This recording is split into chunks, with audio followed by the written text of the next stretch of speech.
O Irã ataca duas bases militares do Iraque onde há soldados dos Estados Unidos, revelando mais uma vez o fracasso da estratégia de assassinar líderes políticos. Assassinato não é política externa. A República Islâmica do Irã assumiu hoje a responsabilidade por um ataque com mais de uma dúzia de mísseis balísticos contra duas bases militares do Iraque, onde havia soldados dos Estados Unidos. É a retaliação pelo assassinato do general iraniano Qassem Soleimani, comandante da tropa de elite da Guarda Revolucionária Iraniana, num ataque de drones americanos na noite de 2 para 3 de fevereiro no aeroporto de Bagdá. Os danos do ataque de hoje ainda não foram revelados pelo governo americano. Horas antes, o presidente Donald Trump ameaçou ordenar um ataque desproporcional se cidadãos e interesses dos Estados Unidos fossem atingidos pelo Irã. Os mísseis iranianos partiram provavelmente do território do Iraque e alvejaram as bases de Assad, no oeste, e outra na cidade curda de Arbil, no norte do Iraque.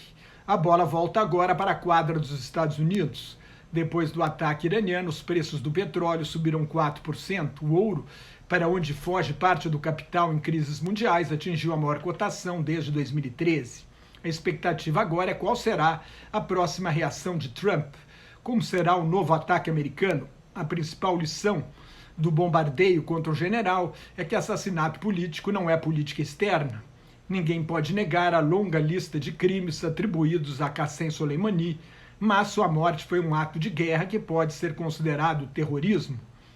E na guerra é preciso ter um objetivo estratégico claro. Qual o objetivo de Trump com a morte do general?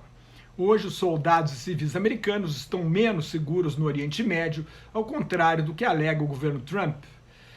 Se não fosse assim, os Estados Unidos não estariam orientando seus cidadãos a sair do Iraque, nem enviando mais 3.500 soldados ao Oriente Médio.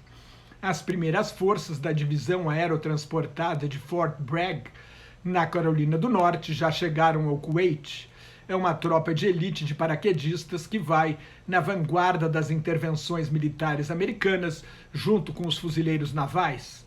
A estratégia de cortar cabeças, de matar os líderes de organizações inimigas, não tem sido bem sucedida porque não muda a realidade no terreno onde se criaram esses líderes e suas revoltas.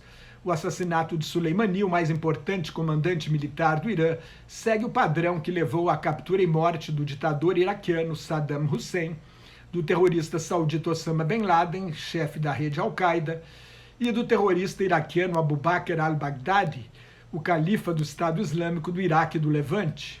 Antes de Bagdade, os Estados Unidos mataram 3 líderes da Al-Qaeda no Iraque e do Estado Islâmico no Iraque, predecessores do Estado Islâmico do Iraque e do Levante. O governo do México usa a mesma estratégia de matar os chefões das máfias do tráfico de drogas na sua guerra contra as drogas. Sem sucesso, eles são rapidamente substituídos dentro de suas organizações. A morte de Saddam liberou a revolta sunita do compromisso de restaurar o regime anterior e ela foi capturada pela Al-Qaeda e o Estado Islâmico. As mortes de Bin Laden e Bagdade não diminuíram o terrorismo e o assassinato do general Soleimani fortalece a ditadura teocrática do Irã.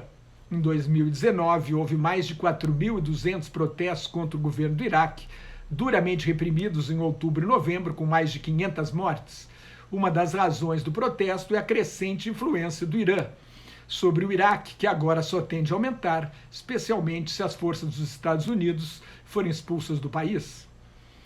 Agora estas vozes de protesto estão em silêncio. O mesmo acontece no Irã, onde o regime dos ayatolás matou mais de 200 pessoas para sufocar manifestações de protesto contra a situação econômica do país. Os manifestantes iranianos gritavam que os Estados Unidos não são inimigos do povo do Irã, são inimigos do regime e que o regime é inimigo do seu próprio povo. Hoje, estas vozes estão caladas mais uma vez, sob pena de serem acusadas de traição à pátria.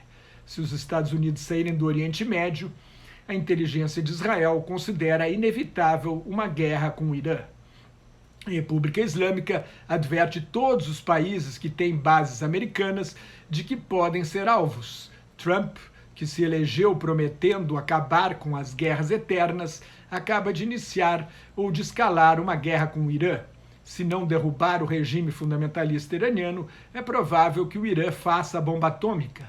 No domingo, a República Islâmica anunciou que não vai mais cumprir o Acordo de Viena, assinado em 2015 pelos Estados Unidos, as demais grandes potências do Conselho de Segurança das Nações Unidas e a Alemanha, no governo Barack Obama, para congelar o programa nuclear iraniano por 10 anos. Trump abandonou o acordo em 8 de maio de 2018 e impôs severas restrições que levaram a economia iraniana a encolher 8,7% em 2019, sob pressão desta guerra econômica. A partir de maio, a Guarda Revolucionária Iraniana iniciou uma série de provocações no Golfo Pérsico. Em setembro, uma milícia iemenita aliada ao Irã bombardeou instalações de petróleo da Arábia Saudita. E nos últimos 2 meses do ano passado, houve 11 ataques a bases onde havia soldados americanos no Iraque. Um civil americano foi morto e 4 saíram feridos em 27 de dezembro, levando à reação de Trump. Ao mesmo tempo, o Irã passou a enriquecer urânio-235 a um teor de 5%, quando o acordo nuclear limitava o enriquecimento a 3,67%. No domingo, o Irã anunciou que vai passar a enriquecer urânio a 20%, reativando centrífugas desativadas com base no acordo que estava sendo cumprido, conforme diz a Agência Internacional de Energia Atômica. Como o enriquecimento avança em progressão geométrica, em breve o Irã poderia chegar a teores acima de 90% necessários para fazer a bomba atômica. Em 1998, a Índia realizou testes nucleares para o país assumir o status de potência nuclear. O então ministro da Defesa, Jaswant Singh, declarou na época que depois da Guerra do Golfo de 1991 para expulsar o Iraque de Saddam do Kuwait, quando os americanos apresentaram suas armas inteligentes no chamado videogame da guerra, quem quiser entrar em guerra com os Estados Unidos precisa de armas de destruição em massa, de preferência nucleares. Em 2002, o então presidente americano George W. Bush citou um eixo do mal com o Irã, Iraque e Coreia do Norte e invadiu o Iraque em 2003. O regime comunista norte-coreano e o regime fundamentalista xiita do Irã passaram a investir em seus programas nucleares. A Coreia do Norte tem entre 20 e 60 bombas atômicas e já conquistou o respeito dos Estados Unidos. Sob pressão, o Irã deve seguir o mesmo caminho. Uma das heranças malditas de Trump pode ser um Irã com armas nucleares. Mais notas e comentários sobre política internacional no meu blog Globalização em Crise, que está em nelsonfrancojobim.blogspot.com, no meu Twitter e no Facebook. Muito obrigado.